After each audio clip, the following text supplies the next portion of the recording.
PM Narendra Modi के गुजरात दौरे का आज दूसरा दिन है। पीएम मोदी आज सोमनाथ मंदिर में आयोजित अमृत महोत्सव में शामिल होंगे। सोमनाथ मंदिर के पुनर्निर्माण के 75 साल पूरे होने पर भव्य अमृत महोत्सव का आयोजन किया जा रहा है। इस मौके पर पीएम मोदी भगवान सोमनाथ की विशेष पूजा अर्चना करेंगे। इसके साथ ही सोमनाथ मंदिर के इतिहास में पहली बार मंदिर के 90 मीटर ऊंचे शिखर पर कुंभ अभिषेक भी किया जाएगा। इसके लिए 11 तीर्थों के पवित्र जल से 8 बाय 9 फीट के विशेष कलश से अभिषेक होगा।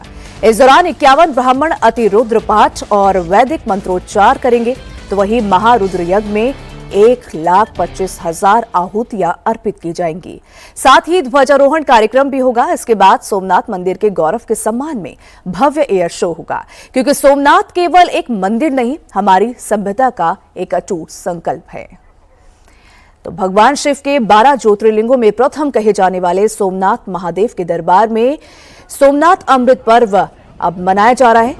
इस अमृत पर्व का मुख्य आकर्षण जो है वो मंदिर के 90 मीटर ऊंचे शिखर पर होने वाला पहला कुंभ अभिषेक होगा।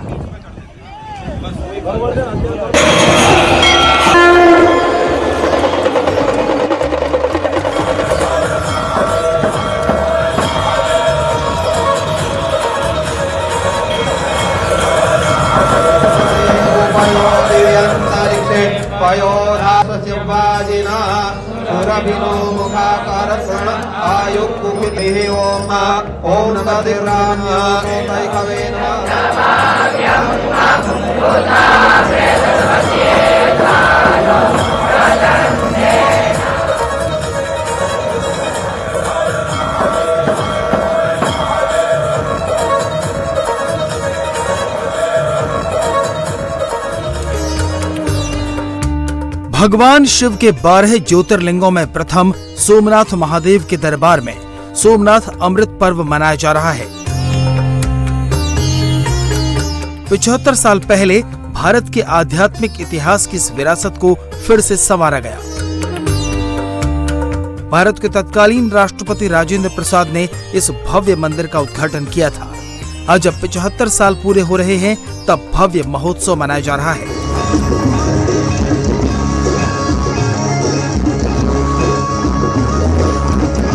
इस खास मौके पर आज पीएम मोदी खुद सोमनाथ मंदिर पहुंच रहे हैं। प्रधानमंत्री मोदी सोमनाथ मंदिर ट्रस्ट के चेयरमैन भी हैं। आज पीएम मोदी हेलीपैड से लेकर मंदिर तक रोड शो करेंगे।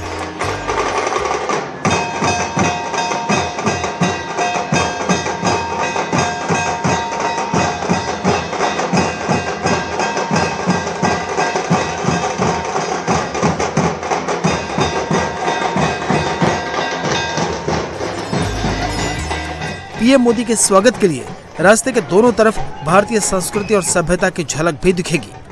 देश भर से आए कलाकार पीएम मोदी का स्वागत करेंगे। सोमनाथ ट्रस्ट के अध्यक्ष, भगवान सोमनाथ जी के प्रखर भक्त, देश के लोकप्रिय प्रधानमंत्री आदरणीय श्री नरेंद्र भाई मोदी जी स्वयं सोमनाथ अमृत महोत्सव में भाग लेने यहाँ आ रहे हैं। एक शिव भक्त के तौर पे जब वो ये पधार रहे हैं, तो लाखों की जनसंख्या में लोग यहाँ पे भगवान सोमनाथ जी के दर्शन एवं प्रधानमंत्री जी के स्वागत की तैयारियां भी की गई है।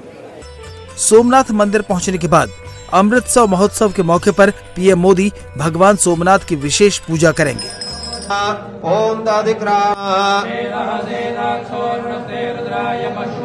कर्णाजामा अवलिता रौद्रा नभो रूपा आर्जन्या।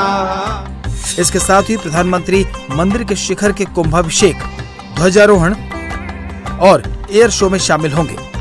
विश्व प्रसिद्ध सोमनाथ मंदिर की प्राण प्रतिष्ठा का अमृत महोत्सव, और आप देखिए किस प्रकार की तैयारियां यहाँ पर चल रही है। जब प्रधानमंत्री इस दिग्विजय द्वार से सोमनाथ मंदिर के प्रांगण में एंटर करेंगे, तो यहाँ पे आप देख सकते हैं ये ऋषि कुमार जो हैं, ये डमरू बजाकर और श्लोक का मंत्रोच्चार करके प्रधानमंत्री का स्वागत करेंगे। और जब प्रधानमंत्री यहाँ पहुँचेंगे, तो आप देखिए इस तरह से कतार में अलग अलग इलाकों से आए जो आर्टिस्ट हैं, वो प्रधानमंत्री के स्वागत के लिए खड़े रहेंगे। यहाँ पे आप देखिए अलग अलग इलाकों से जो आर्टिस्ट हैं वो यहाँ पे आए हुए हैं। यज्ञशाला से मंत्रोच्चार होगा। और आपको बता दें कि पूरा प्रांगण जो है करीब 100 मीटर का रन है यहाँ, और ये पूरा 100 मीटर का जो इलाका है वो यहाँ पे देखेंगे आप। मैं आपको पूरा इलाका अगर दिखाऊं, ये पूरा इलाका जो है यहाँ पे सामने से जब प्रधानमंत्री अपनी खुली जीप में एंटर करेंगे तो यहाँ पे आर्टिस्ट जो हैं वो उनका स्वागत करेंगे। सोमनाथ अमृत पर्व 2026 के अवसर पर प्रधानमंत्री नरेंद्र मोदी कुंभाभिषेक में शामिल होंगे।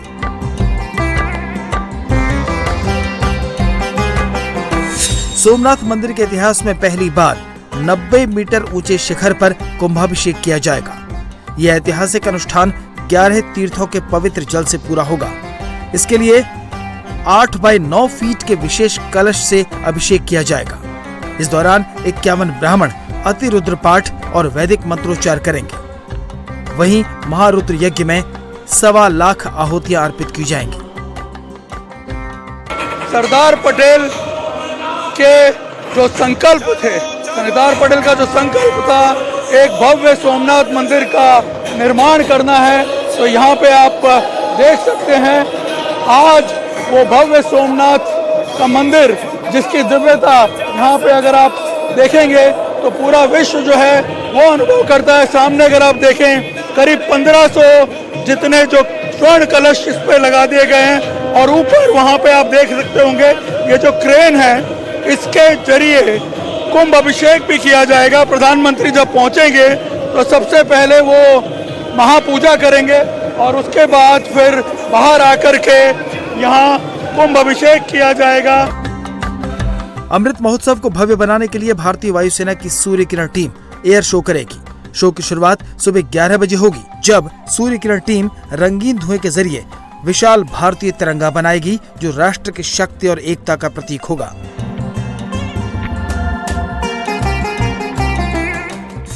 Surya Kiran team diamond formation और क्लोज फॉर्मेशन में सोमनाथ मंदिर के ऊपर उड़ान भरेगी। इसके अलावा गुरुत्वाकर्षण को चुनौती देने वाले लूप्स और रोल्स जैसे कई शानदार हवाई प्रदर्शन भी होंगे। जामनगर एयरबेस से 6 हॉक MK-132 फाइटर जेट 800 से 900 किलोमीटर प्रति घंटे की रफ्तार से उड़ान भरते हुए पायलट आसमान में हैरत अंगेज करतब दिखाएंगे। प्राण प्रतिष्ठा हुई थी उस वक्त इसी प्रांगण में यहाँ के लोग बताते हैं कि 101 तोपों की सलामी दी गई थी, और इस बार जब ये प्राण प्रतिष्ठा पर्व जो है इसका अमृत महोत्सव मनाया जा रहा है तब उससे भी ज़्यादा बड़ा जो है एक भव्य कार्यक्रम यहाँ पे आयोजित किया जा रहा है, जिसमें प्रधानमंत्री हेलीपैड से लेकर के रोड शो की शक्ल में यहाँ आएंगे और उसके बाद मंदिर में जो है यहाँ महापूजा की जाएगी। और फिर आप देखिए हमारी वायुसेना जो कि विश्व भर में अपना लोहा मनवा चुकी है, उसके जाबाज जो सिपाही हैं एयरफोर्स के, उसकी सूर्य किरण ब्रिगेड के जो ये स्क्वाड्रन है वो यहाँ पे अपना जल जो है ट्रिब्यूट एक अलग ही अंदाज में प्रेजेंट करेगी, और कई अद्भुत फॉर्मेशन जो हैं वो यहाँ पे क्रिएट किए जाएंगे, जिसमें भगवान शिव की आराधना से भी समर्पित जो है आपको बता दें कुछ झलकियाँ होंगी। हमें बताया गया है कि एक त्रिशूल का फॉर्मेशन जो है वो भी आकाश में यहाँ पे जो है फॉर्म किया जाएगा इस सूर्य किरण स्क्वाड्रन के द्वारा। और इसके अलावा वायुसेना के हेलीकॉप्टर्स जो हैं उनके जरिए मंदिर पर पहले पुष्प वर्षा की जाएगी और उसके बाद फिर होगा ये भव्य एयर शो, जो कि इस राष्ट्रीय सम्मान के सबसे बड़े प्रतीक, एक सामूहिक साहस का जो सबसे बड़ा प्रतीक है ये, उसको एक जो है बिफिटेड ट्रिब्यूट यहाँ पर जो है सूर्य किरण ब्रिगेड के द्वारा दिया जाएगा। सोमनाथ मंदिर केवल धार्मिक आस्था का केंद्र नहीं है, बल्कि भारतीय संस्कृति और पुनर्जागरण का प्रतीक भी माना जाता है, जिसकी ज्योति कभी बुझाई नहीं जा सकी। हमारे राष्ट्र के पुनर्निर्माण की जो प्रक्रिया है उसका सबसे बड़ा प्रतीक है, और आज शायद इसके जरिए एक सबसे बड़ा मैसेज ये भी दिया जाएगा कि अब हम इतने सशक्त हैं कि कोई हमारे इन प्रतीकों पर कभी आक्रमण नहीं कर पाएगा। आप समझिए कि एक ऐसा सम्मान जिसके लिए ये मंदिर, ये जो हमारा राष्ट्रीय स्तंभ है, ये सदियों तक वंचित रहा, अब जाकर के उसे ये सम्मान मिल रहा है। और प्रधानमंत्री नरेंद्र मोदी की जो संकल्पना है उसके जरिए आज ये मंदिर जो है ये विश्व फलक पर सबसे टॉप पे खड़ा हुआ नजर आ रहा है। सोमनाथ केवल एक मंदिर नहीं है, हमारी सभ्यता का अटूट संकल्प है। इसके सामने लहराता विशाल समुद्र अनंत काल की अनुभूति कराता है। इसकी लहरें हमें सिखाती हैं कि तूफान चाहे कितने भी विकराल क्यों न हो, इंसान का साहस और आत्मबल हर बार फिर से उठ खड़ा होने में सक्षम है। पार्वती पतये हर हर महादेव हर श्री सोमनाथ महादेव की। गुजरात के डिप्टी सीएम हर्ष सांघवी ने बताया कि कैसे पीएम मोदी का स्वागत होगा, किस तरह से पूरी व्यवस्था को अंजाम दिया जाएगा। हर्ष सांघवी से बात की इंडिया टीवी के सीनियर एसोसिएट एडिटर निर्णय कपूर ने। सदियों से कई आक्रमण और विध्वंस झेल चुके और फिर पुनर्जीवित हुए हमारी शाश्वत और अविनाशी परंपरा के प्रतीक सोमनाथ मंदिर का जब प्राण प्रतिष्ठा का अमृत महोत्सव होने जा रहा है, तब यहाँ पे जिस प्रकार का माहौल है, उत्सव का माहौल है, किस प्रकार से ये सेलिब्रेशन किया जाएगा, उस पर बात करने के लिए हमारे साथ गुजरात के उप मुख्यमंत्री हैं जो पूरी तैयारियों का जायज़ा भी ले रहे हैं। प्रधानमंत्री पहुँचेंगे सुबह यहाँ पे और जिस प्रकार का हम माहौल यहाँ पे देख रहे हैं, क्या लगता है ये उचित सम्मान है जिसका इंतज़ार ये टेम्पल वर्षों से कर रहा है? सोमनाथ ये सनातन धर्म की सबसे बड़ा प्रतीक है। सोमनाथ पे अलाउद्दीन खिलजी हो या अनेक लोगों द्वारा एक के बाद एक हमले जरूर किए। सोमनाथ की दीवारों को तोड़ पाए, सोमनाथ की कई जगह पे इमारतों को भी तोड़ पाए, लेकिन ये अनेक हमलों ने आज तक सोमनाथ की आस्था को कभी ठेस नहीं पहुंचा पाए। हमले होते आए, सोमनाथ उससे भी मजबूताई के साथ फिर से प्रस्थापित हुआ।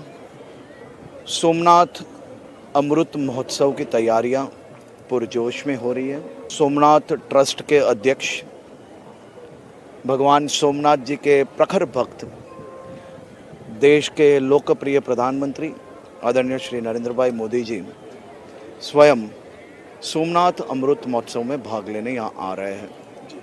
एक शिव भक्त के तौर पे जब वो ये पधार रहे हैं तो लाखों की जनसंख्या में लोग यहाँ पे भगवान सोमनाथ जी के दर्शन एवं प्रधानमंत्री जी के स्वागत की तैयारियां भी की गई है। एक ऐतिहासिक दिन, खास तौर पे सनातन धर्म की बात हो या सोमनाथ मंदिर की बात हो या सोमनाथ के हजारों साल के जो इतिहास है, उसमें कल का दिन एक बहुत ही महत्वपूर्ण एवं ऐतिहासिक दिन माना जाएगा। बिल्कुल। और आपने जैसे बात की, इस पर जितनी बार भी विध्वंस हुआ, हमने देखा मिडीवल पीरियड में तो सबसे ज़्यादा ये आतताइयों का आतंक रहा, लेकिन आज़ादी के बाद भी ये जो है उन विरोध से कभी वंचित नहीं रहा। हमने देखे प्राण प्रतिष्ठा, क्योंकि उसका अमृत महोत्सव मना रहे हैं, उस वक्त के प्रसंग हमने देखे। खुद प्रथम प्रधानमंत्री जो थे उन्होंने राष्ट्रपति से मना किया कि आप नहीं जाएं इसमें, और उसी वजह से कहीं ऐसा तो नहीं है कि बहुत लंबे समय तक ये नेपथ्य में रहा और शायद इसे जो इसकी ग्लोरी मिलनी चाहिए थी वो कई सालों तक नहीं मिली। देखिए, इतिहास के पन्नों पे आज भी ये सब चीज़ें लिखी गई हुई हैं। भगवान सोमनाथ जी जो देश की आस्था का सबसे बड़ा केंद्र है, पहला ज्योतिर्लिंग है, सोमनाथ मंदिर का जीर्णोद्धार के समय जिस प्रकार से पंडित जवाहरलाल नेहरू जी ने सरदार वल्लभ भाई पटेल को ये मंदिर के जीर्णोद्धार को रोकने के लिए जिस प्रकार से दबाव बनाया गया, इसी से ये सब लोगों की मानसिकता वो एकदम स्पष्ट होती है। राजेंद्र प्रसाद जी को भी या आते हुए रोकने में प्रयास किया गया था। वो दिन भी देश के नागरिकों ने देखा था। एक तरफ प्रधानमंत्री मोदी जी हैं जो स्वयं सोमनाथ के ट्रस्ट के अध्यक्ष के तौर पे सोमनाथ की जो विरासत है उसको आगे बढ़ाने में, उसको और मजबूत करने में, उसी के साथ नई टेक्नोलॉजीज़ के साथ लाखों भक्त को किस प्रकार से सुविधा मिले उसके लिए खुद कार्य कर रहे हैं। एक तरफ हमने पंडित जवाहरलाल नेहरू जी के विचार भी देखे थे और एक तरफ प्रधानमंत्री नरेंद्र भाई मोदी जी खुद पधार रहे हैं। साथ में वायु दल के विमानों के मार्फत सोमनाथ दादा को सलामी देने के लिए अनेक विमान दल यहाँ पे खुद आ रहे हैं। ये अपने आप में एक बहुत ही ऐतिहासिक दिन है। एक इस बात का भी परिचायक है कि अब हम इतने शक्तिशाली हो चुके हैं कि अब इस सोमनाथ मंदिर की तरफ कोई आंख उठा के भी नहीं देख सकते। देखिए, गजनी के महमूद ने जिस प्रकार से सोमनाथ पे हमला किया था, आज गजनी की हालत क्या है वो देखिए और सोमनाथ देखिए आप। यहाँ पे हर रोज लाखों भक्त आते हैं। आपने प्रधानमंत्री के योगदान की बात की, क्या आप ये मानते हैं कि 2001 में जब उनका मुख्यमंत्री बनना और शायद किसी को भी तब तक याद भी नहीं था और उन्होंने फिर जब स्वर्ण महोत्सव मनाया वो एक टर्निंग पॉइंट था? 2001 में प्रधानमंत्री जी जब गुजरात के मुख्यमंत्री थे और मुख्यमंत्री की शपथ लेते ही 24वें दिन में उन्होंने ये खास तौर पे सुवर्ण अवसर का ये कार्यक्रम यहाँ पे किया गया था, जिसमें तब के प्रधानमंत्री अटल जी भी वो कार्यक्रम में मौजूद रहे थे। वो अपने आप में एक ऐतिहासिक कार्यक्रम था। आखिरी सवाल, नेहरू जी ने उस वक्त जब आए थे राजेंद्र बाबू, तब बाद में भी पत्र लिखकर ये कहा था कि इसकी वजह से इंडिया की जो इमेज है वो एक एथनिक स्टेट के तौर पे देखी जाएगी वर्ल्ड में। आज आपको क्या लगता है, कैसे देख रहा होगा? देखिए, हमें हमारी संस्कृति छुपानी नहीं होती है, हमें हमारी संस्कृति को और उजागर करना है। ये मोदी जी से लोगों को सीखना चाहिए। सोमनाथ धाम में हो रहा अमृत महोत्सव कई मायनों में खास है। सोमनाथ केवल एक मंदिर नहीं, हमारी सभ्यता का अटूट संकल्प है। सोमनाथ मंदिर के ट्रस्टी पीके लहरी से बात की इंडिया टीवी के सीनियर एसोसिएट एडिटर निर्णय कपूर ने। हमारे साथ पीके लहरी साहब हैं जो ट्रस्टी भी हैं इस ट्रस्ट और मंदिर के साथ काफ़ी समय से जुड़े हुए हैं। गुजरात सरकार के पूर्व मुख्य सचिव भी रहे हैं, उस नाते भी काफ़ी जुड़ाव रहा होगा। तो मैं सबसे पहले लहरी साहब ये जानना चाहता हूँ कि ये जो प्राण प्रतिष्ठा महोत्सव का अमृत महोत्सव मनाया जा रहा है इस मौके पर, और जैसे मैंने बताया कि कोइंसाइड कर रहा है ये इस पर आक्रमण के 1000 साल का, आज जब हम इस भव्यता को अनुभव कर रहे हैं, इस तरह से जो भव्य तरीके से मना रहे हैं इस महोत्सव को, आप पहले तो किस प्रकार की अनुभूति कर रहे हैं और कैसे देखते हैं? प्रभास पाटन में सोमनाथ मंदिर के विध्वंस होते रहे, उसका पुनर्निर्माण होता रहा। उसी हकीकत को ध्यान में रखते हुए अपने लोकप्रिय प्रधानमंत्री और हमारे ट्रस्ट के अध्यक्ष नरेंद्र भाई मोदी ने इसको स्वाभिमान पर्व के रूप में जनवरी से सेलिब्रेशन शुरू करवाया और वो 1 साल चलने वाला है। और आपने कहा ऐसे आज अमृत महोत्सव की जब घड़ी आ रही है तो उसी घड़ी पर फिर अमृत महोत्सव का भी सेलिब्रेशन होना है। और अमृत महोत्सव का जैसे आपने बताया महत्व इसलिए है कि कई विरोध के बावजूद जब डॉक्टर राजेंद्र प्रसाद तत्कालीन राष्ट्रपति पधारे तो उन्होंने अपने प्रवचन में यही बात कही थी कि विनाशकारी शक्तियों से सृजनात्मक शक्तियों का प्रभाव हमेशा ज़्यादा रहता है। आज ही मैंने उनकी ग्रैंड डॉटर से बात की।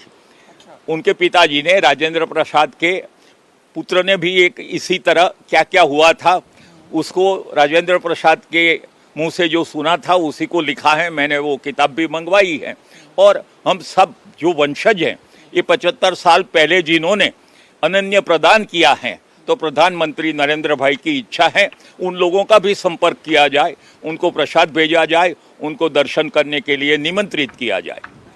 तो उस वक्त जो कंट्रोवर्सी रही उसको आप कैसे देखते हैं? क्या जो पंडित नेहरू के विचार थे उसकी वजह से हमने देखा इतने सालों तक ये एक तरह से नेपथ्य में चला गया ये मंदिर। आज़ादी के बाद कांग्रेस में भी दो तरह की विचारधाराएं थी।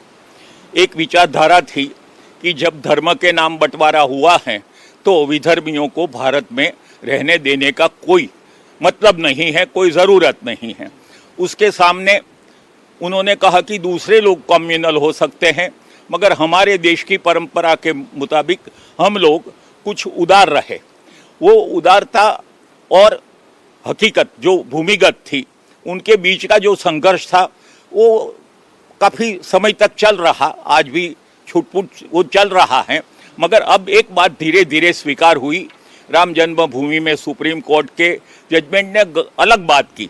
मेन बात तो ये थी कि मेरा कोई अभी पर्स छीन ले तो मुझे वो वापस ले लेने का हक है, और जब किसी को भी मिल जाए तो मेरा हक तो बना रहता है, जो रेस्टिट्यूशन कहते हैं। उस हिसाब से जो जजमेंट आता तो मेरे ख्याल से ये जो अभी भी जो कहाँ प्रश्न है वो निराकरण कर पाते। हमने